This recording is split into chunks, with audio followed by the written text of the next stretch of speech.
In this video, I'll be checking out the HexaCharge from Malinto. This is a wireless MagSafe charger that also features wireless Apple CarPlay and Android Auto within the charger itself. So it's an all-in-one charge and wireless adapter solution. So it's something new to me. So I'm quite excited to see what this whole package can do for you in the car. Okay, so let's check out what other products we have from Malinto to check out in this video. So we have three products from Malinto here. We have the HexaCharge all-in-one wireless adapter for wireless CarPlay and wireless Android Auto, as well as MagSafe charging. We have their HexaDash, which is the dashboard and windscreen mount to attach to the HexaCharge. And we have the HexaRing, which is basically a means to adapt your iPhone or Android.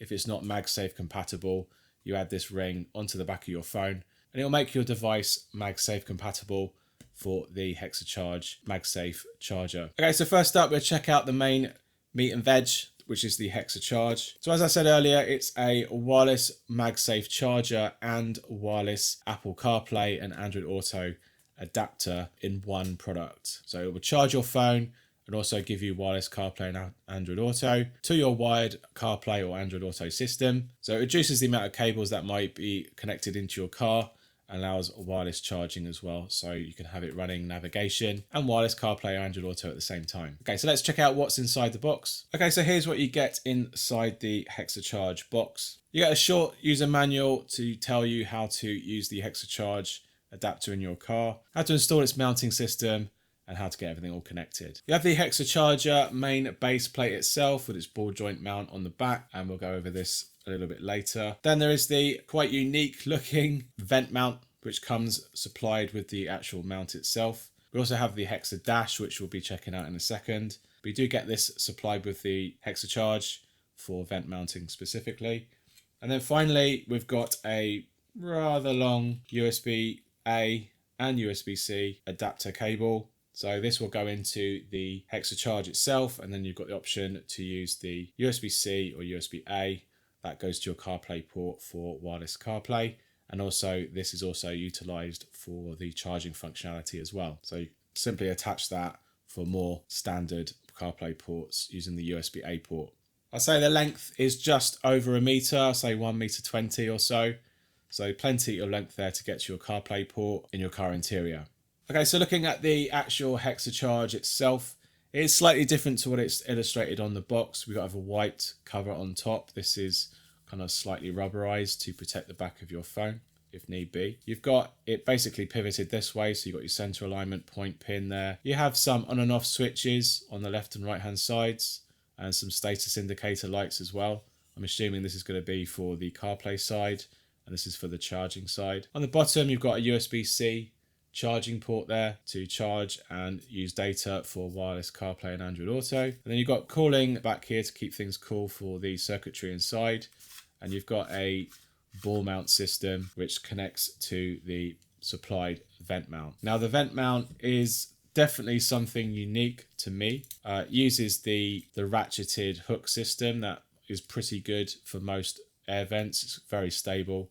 It's all made out of plastic. I think there's a metal rod inside there. And here you've got basically the means to attach to the HexaCharger main base plate. You do have to take care on that thread because it's not 100% aligned properly. So do make sure that you thread that in properly. And it is plastic, so you could go easily wrong. But that basically locks that plate into place and also allows you to make its full adjustment. And then because of that actual arm, you can rotate and get the best position for you in your car interior, and then you lock this thing back up to secure it into place. So you could have it to the right hand side of the dash, over to the left, up and below as well. So you can lock it down below as well if you want to have it sit lower. And if you've got, I personally like to have it actually quite high, so locking it above and then turning that over will position the phone a lot further up on the dashboard. And as for this, it's quite a tight system to ratchet that arm there. So you basically turn that and that pulls it in. It's quite a good fast way to attach that pin that goes behind the vent mount blades, and it gets sandwiched in between here and secures it. And that basically rubber section sits, you can move it as well, which is quite nice. So they've really thought long and hard about how best to get this clamped to your car air vent blades. Now we simply attach this cable onto the bottom there, and then that goes into your CarPlay port. So that's all ready to go to test in the car. But first of all, let's check out the two other products that they come with as optional extras. So here we have the HexaDash. It's basically a dashboard mount, and I think you can also rotate it and have it attached to the windscreen for easier mounting. It has a telescopic arm, superior suction, so should be a lot of means to get that attached to on top of your dash if you don't like the air vent blade solution. Okay, so let's check out what's inside the box. Okay, so here's what you get inside the HexaDash box. You get the main piece attachment itself, which gets attached to the HexaCharge, and then you've got a slightly more flexible adhesive plate should your car interior not be that smooth, and it will create a much more better adhesion to the base of the mount here. Everything is all nicely sort of protected. It's got a very sticky underside there, and also a means to prise it off from the dashboard itself. You have a hook system or pull system, which is going to suck that suction mount at the bottom upwards and create the vacuum it needs to secure it back down. You have an adjustment arm here. There's obviously no left and right tilt. The mount doesn't really move that much left and right, so you are fixed to it's only vertical and not horizontal. So the stand itself has a telescopic mount bit, which is quite sturdy. You have to really force it out, and that gives you an extra, not much, that just gives you an extra that much again in terms of its distance should you want to bring it a bit more closer to you in the car. And you do need to bring that out a little bit, because then you can't really pass that screw nut over the actual section when it's closed up. And that basically allows you to attach that to the HexaCharge. And again, you've got left and right movement of some sort. That's limited by the ball joint, and you can position that forward and back. It's got quite a good motion. They've thought about that very well. And then you basically lock that into the car in place, and you can adjust this and tighten that as well to make that fully secure. So a nice solution, looks good, has a kind of brushed aluminum, kind of matches the plastic casing of the actual HexaCharge here as well. They're not separate or different in color. So that is the HexaDash. We'll check that in the car as well in a minute. And then finally, we've got the HexaRing. This is to adapt your phone if you haven't got MagSafe charging into a MagSafe compatible one. It's very simply a magnetic ring that you would adhesively stick onto the back of your phone, and then it's going to be more compatible with the MagSafe charging plate on the HexaDash here. That's probably a bad thing to do, because now I can't probably take that off. Yeah. So for example, we've got the Samsung S22. It does not have any means of attaching to the MagSafe charger. It does have wireless charging though, so we don't really have a kind of plate as such. So for the best charging of the Samsung, and that goes on the back of the phone, an adhesive pad. It's fairly thin, so it's not going to stand out too much. And now that basically will stick onto the HexaCharge now without any problems. Now as for, it's not the strongest magnet, I would say, but I think on car jolts it's probably going to be okay. I would say it's a good way to turn a non-magnetic cased device onto a MagSafe compatible one. And as for iPhone, with MagSafe, that's going to attach no problem, but I do find that there's a bit of an issue. If you've got a camera case with a lip like this, I would say you can see it's not creating full contact. You see a bit of light through the middle there, and obviously that's not going to create a better adhesion. So if you've got a thick case or a thick bump case on the back, you might have to go naked with the actual phone itself, and it just barely touches the camera bump of the phone here on the top here. So I would hesitate to see how well this does over bumps. It feels like it's more aimed at the Max version of the phone. Yeah, so it's not going to be too good for that. You almost have to use it horizontal. Yeah, so there might be an issue there when it actually gets attached to the phone and it's full contact with the plate itself. What I would say is that it would probably be more suited to an iPhone Max or a bigger size phone where the bump is a bit further away than on an iPhone 15 Pro, for example. So I would say it does the job, but it's not a very good design in terms of accommodating smaller phones, especially a phone such as the Mini. It might not cope with that. Okay, so that's a brief summary of the HexaCharge and the HexaDash, along with the HexaRing for non-magnetic devices. Let's jump in the car now, get this all mounted up and see how well this works. Right, so we're in the Golf and we've got the HexaCharge here ready with its mounting arm pre-attached to it.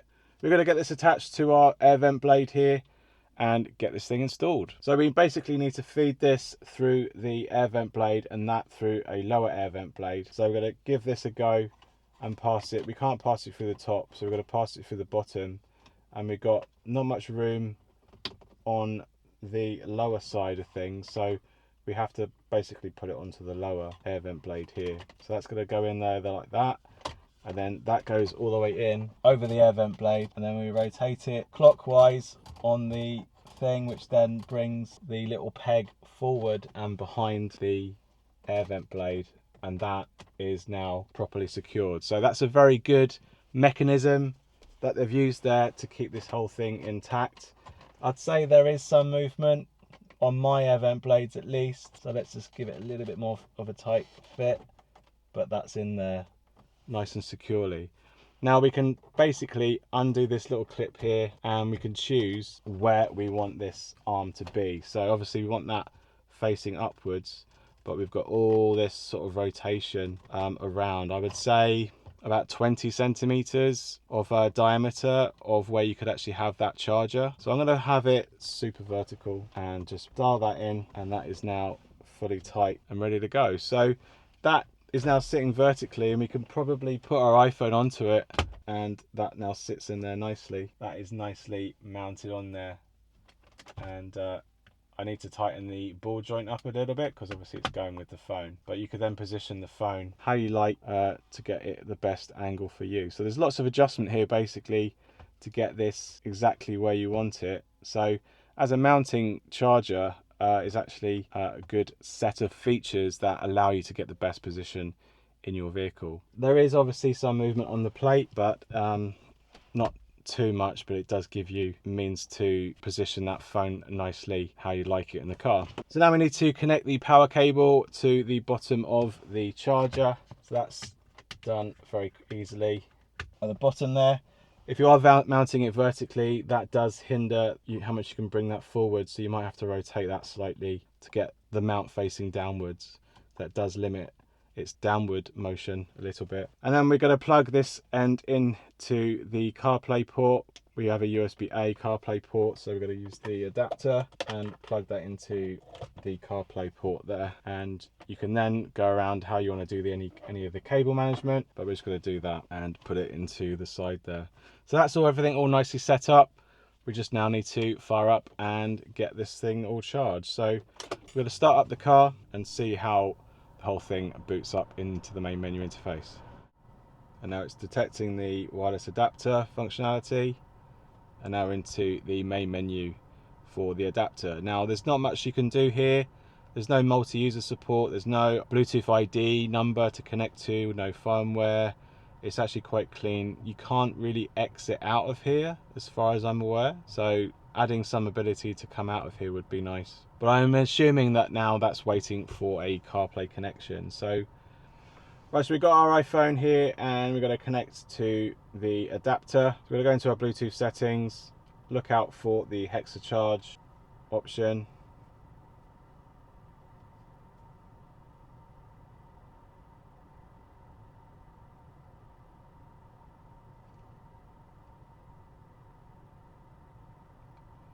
And we're into wireless CarPlay pretty quickly actually, about 8-ish seconds, and I'll put that down below what that actual time was.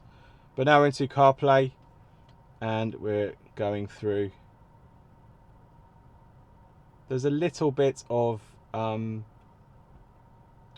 the I'd say it's not as smooth as the wireless adapters are. The latest generation of wireless adapters, there is a slight compression on the navigation of the adapter, but that has improved now, so maybe just the initial connection.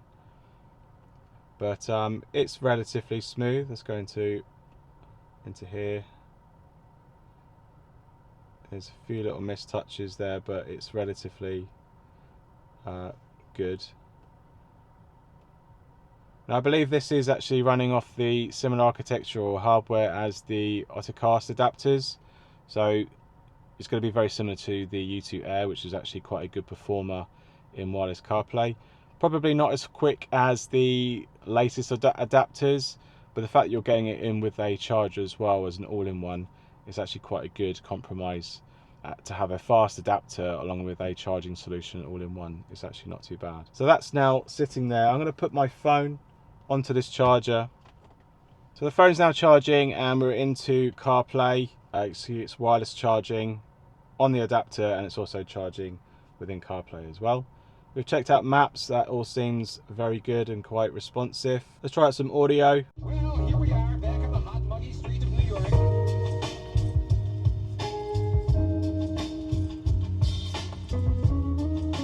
Let's try out some wheel controls. They all work fine. Well, here we are, back on And the hot, muggy streets touch of New York. input. So I ran about 3 seconds delay in the audio to touch input.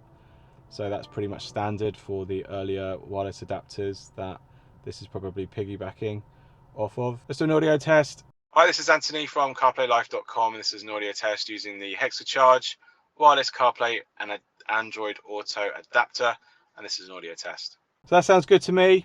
It's good quality from the messaging. Let's try calling. Hello? Hello? Hello? Hello? Hello? Hello? Hello? Hello? Hello? Okay, the call quality, good there, fairly responsive. Not the best response, but it is a decent delay. That's not really going to impact on the calling to back and forth between callers, so I'm happy with that.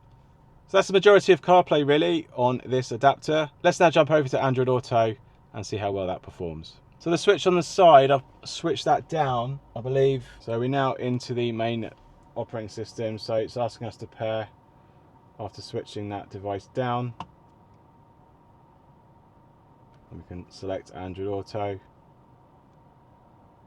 And now we're into Android Auto. So you have to make sure that switch is down on the right hand side to make sure that it enables Android Auto mode rather than the CarPlay mode. But now we're into Android Auto, everything looks nice and relatively native, so that's really good to see.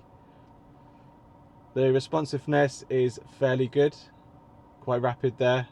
And we're going to the maps and zoom out, zoom in.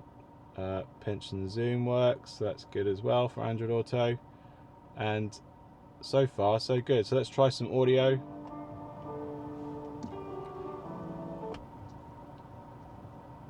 Well, here we are, back on the hot, muggy streets of New York.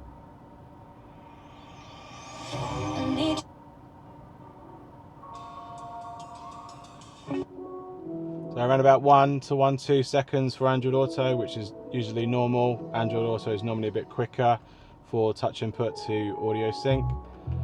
So that's very good.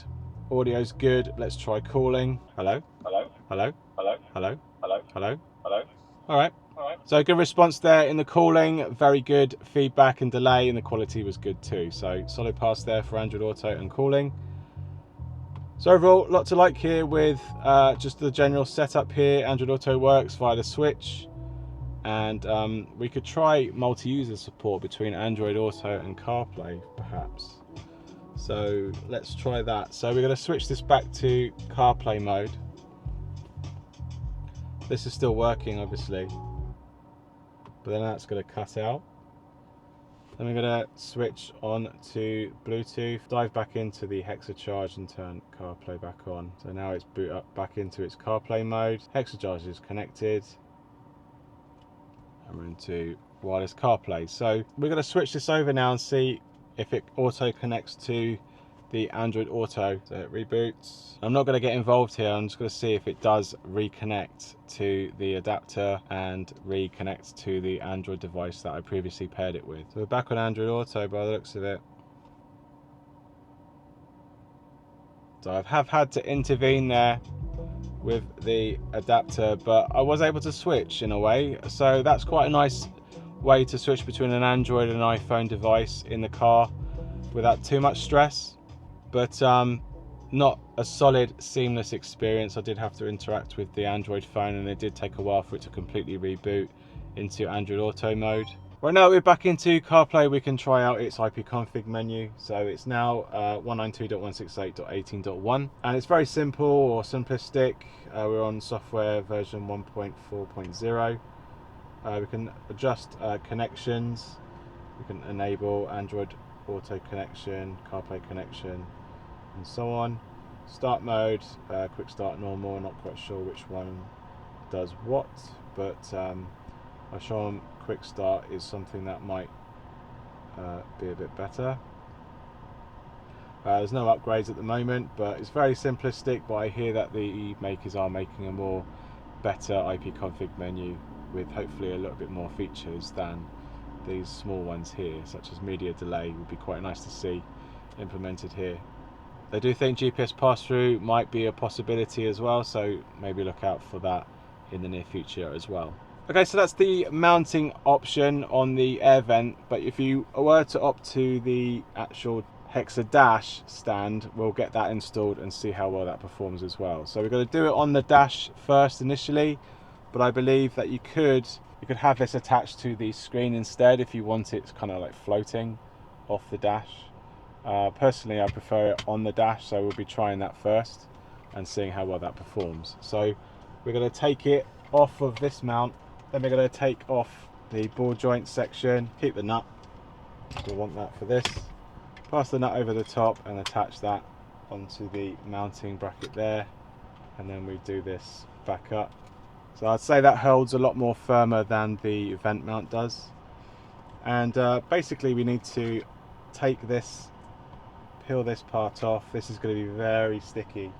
So with the adhesive now removed from the bottom plate, we basically choose where we actually want this mount to be done. Now remember that you can't do left and right movement, so you do really need to have this pretty as accurate as you can on the actual dash itself. Do make sure that this surface is nice and clean, away from any oils.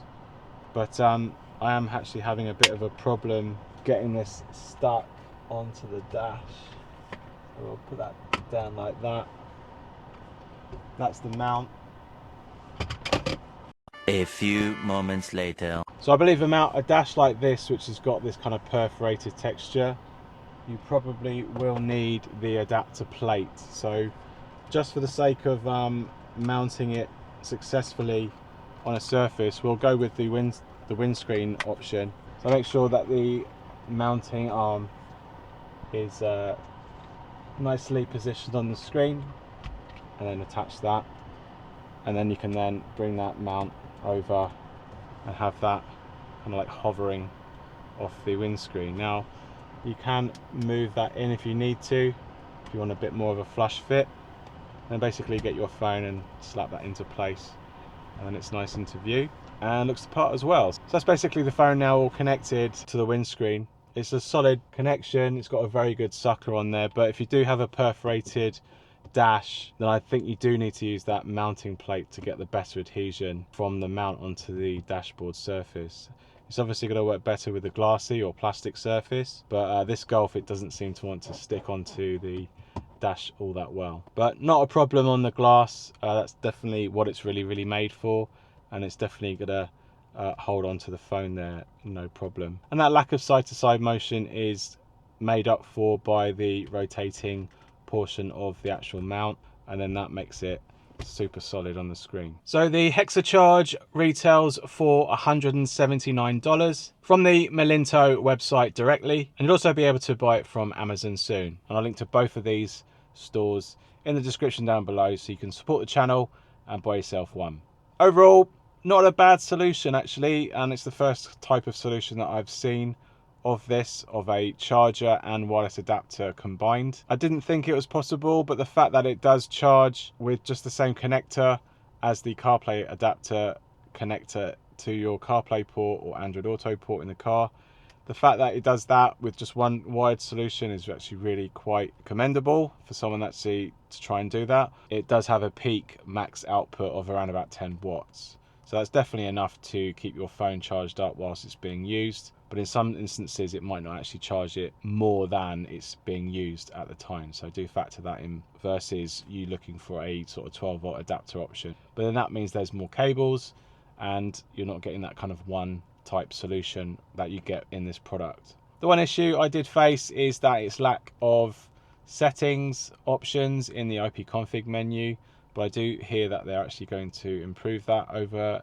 the next couple of months. And then there's the mounting solutions. They might not always work for every single car. It kind of did the job in my vehicle, although I didn't have a good enough adhesion on the dashboard for the HexaDash mounting solution there. I personally would have just been happy with the vent mount solution, but not everyone likes a vent mount solution, and a windscreen mount solution might be more preferred with you. And if you are in that camp, then that actual solution on the windscreen is actually very good as well. And it all looks the part. It's all using plastic components, so it actually performs better for the wireless functionality. But I guess the materials used are actually quite a good quality, and the build quality just generally is actually pretty decent. As for its price, yes, it is quite steep, but you are getting a wireless adapter and a wireless charger in one. So overall, as a whole package, I think that price is quite fair. So if you are interested in both a wireless charger and a wireless CarPlay or Android Auto adapter, then this is definitely worth checking out as a all-in-one solution. All right, I hope you found this video helpful. If it has, leave us a thumbs up down below and let me know in the comments if you have any questions about this wireless charger from Melinto, and I'll do my best to answer them. You can support the channel with a super thanks. I really appreciate it. Thanks again for watching, and I'll see you on the next one. Cheers. Bye.